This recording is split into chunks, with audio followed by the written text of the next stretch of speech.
Kayo naman, ladies, ano yung palagay niyo naging pinaka-expensive niyo na local travel? Amanpulo, yan, Palawan. Pag Boracay yan. Boracay. Actually, Boracay. Ako yung Amanpulo, dream destination ko siya. Correct. Hindi pa ako talaga Mahal siya, nakapunta. pero naman worth it eh. Ewan ko. Yung Para pagiging sa'yo? exclusive niya and stuff. Parang sa akin, okay ako gumastos basta worth it. Actually. Kumbaga world class naman kasi. Talaga, oo. Service, tas yung feeling mo. Right.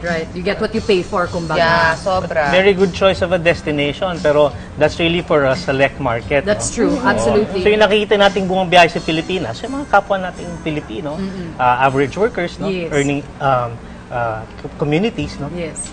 Moving around the country. No? In fact, last year, we recorded around 39 million Filipinos flying all over the Philippines and flying at least 4 times in a year. So that is really a marked difference from the previous behavior of Filipino travelers. Saan po sila nagpupunta?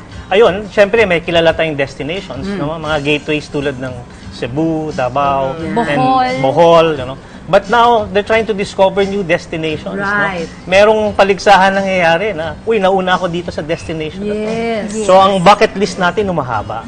So, that's what's happening in the Philippines. So, kumbaga yung medyo mas mahirap puntahan, mas bet na nilang try puntahan kasi para hindi lahat ng tao nandoon. Tama, no? At saka yung value of course, yung merong bragging right, no? Na may na-discover kaming bagong beach ngayon. Ang ganda pala dito.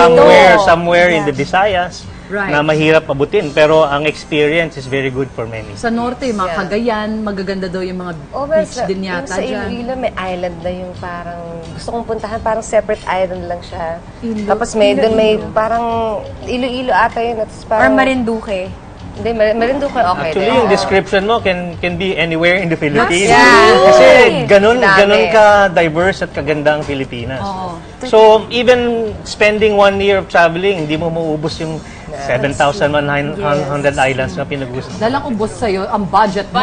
Kung Pero isa-isahin mo sila. For me, traveling domestic, mas maraming affordable naman kaysa sa mahal dito sa That's Pinas. right. Is that true, Asik? Because, you know, a lot of people are complaining na, kunwari, compute nila, kunwari, Boracay.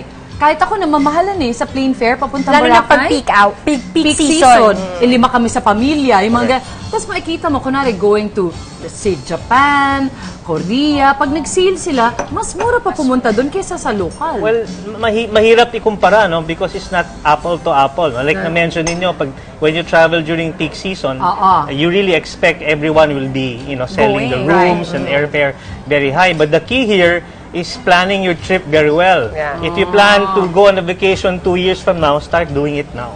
Look for the best rates, look for the best hotel deals, no? Because available naman yan online or through your tour operator. Right. Kayo naman, ladies, how do you usually plan your local trips? Tsaka ano yung mga budget nyo pag ganyan? Ako lagi kaming biglaan eh.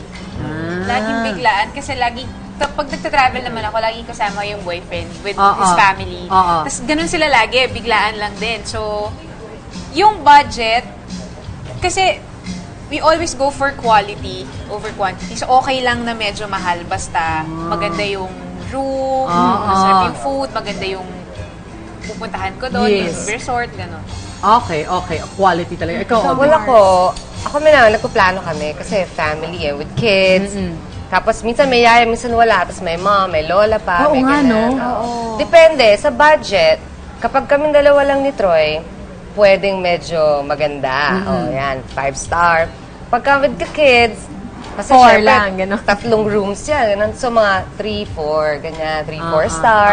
Tapos, depende rin sa airlines. Basta gano'n, may budget kapag dalawa lang o buong pamilya. So kapag medyo mura ang kuha ng ticket, o pang family to. Pang family. Pag medyo expensive, o dalawa na lang muna tayo. Saka what I do, yung mga airlines, or yung mga may agency, may mga email, may mga promo. Nag-email sila. Na naka-package na rin. Yeah, gusto ko yung mga ganun. Oo nga. May promo, ganyan. Tapos hanggang 6 months, o yun, mahilig ako sa ganyan.